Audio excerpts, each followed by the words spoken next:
निवडणुकीच्या पार्श्वभूमीवर आत्ता कार्यकर्त्यांच्या बैठका आणि मीटिंगची सत्र सुरू होणार आहेत. लोकसभेच्या निवडणुकीमध्ये काय झालं याच्यावर चर्चा होणार आहे. कार्यकर्त्यांच्या भावना, लोकांचा आग्रह या सगळ्या पार्श्वभूमीवर आपण काही भूमिका घेतल्या. त्या भूमिका संमिश्र पद्धतीच्या होत्या. त्याचं स्वरूप हे काही लोकांना मान्य, काही लोकांना अमान्य असं होतं. मात्र लोक आग्रस्तावर जेव्हा बहुमत होतं त्या बहुमताच्या दिशेनं आपण गेलं पाहिजे आणि नेतृत्वाने त्याचा निर्णय केला पाहिजे अशी स्थिती आहे. काही लोकांना प्रश्न पडला की असा निर्णय आपण का घेतला. काही विरोधक उद्या असा प्रश्न विचारतील की तुम्ही असं का केलं नाही, तसं का केलं नाही. मला असं वाटतं की या सगळ्या पार्श्वभूमीवर कार्यकर्त्यांना काही गोष्टी समजल्या पाहिजे आणि कार्यकर्त्यांना जर प्रतिवाद करण्याची जर संधी दिली गेली तर आपल्या कार्यकर्त्यांना सुद्धा आपली भूमिका मांडता आली पाहिजे.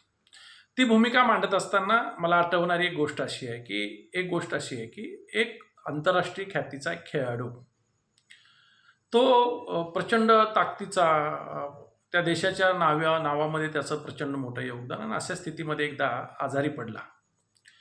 डॉक्टरांनी निदान केलं आणि डॉक्टरांनी निदान केल्यानंतर त्यांना सांगितलं गेलं की यांना असाध्य असा आजार झाला आहे, हे आजारातून बरे होणार नाहीत. त्यांचे काही मित्र भेटले त्यांना आणि मित्रांनी त्यांना विचारलं, अरे काय झालं तुला. तर त्यांनी सांगितलं, मला एक असाध्य आजार झाला आहे आणि मला वाटत नाही की मी या आजारातून बाहेर पडेल.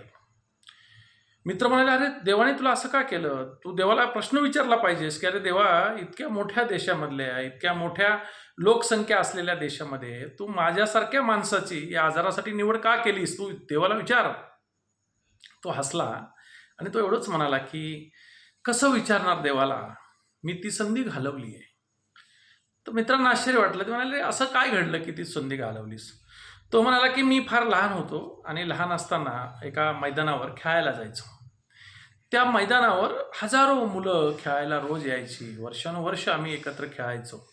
आणि अचानक एक दिवशी असं कळलं की या हजारो मुलांमधून फक्त काही शेकडा मुलं निवडली जाणार आहेत खेळण्यासाठी.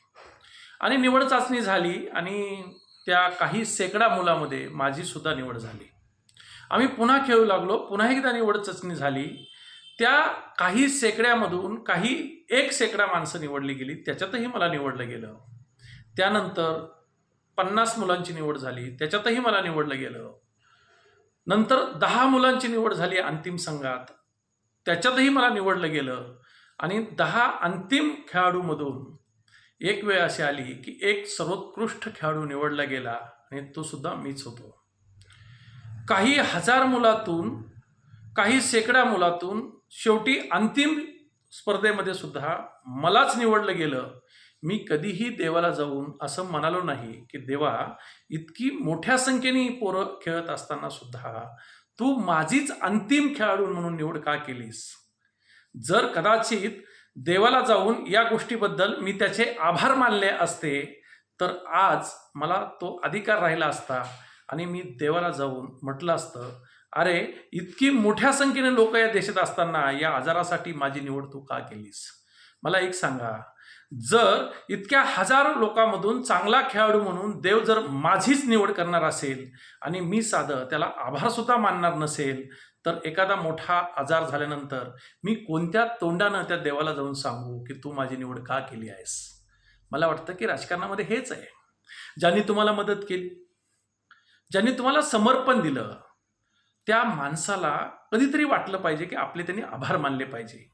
जर तुम्ही मदतीचे आभार मानणार नसाल तर कुणी त्या आभाराच्या बदल्यात तुम्हाला जाब विचारणार असेल तर तो जाब द्यायलाही तुम्ही बंधनकारक असणार नाहीत.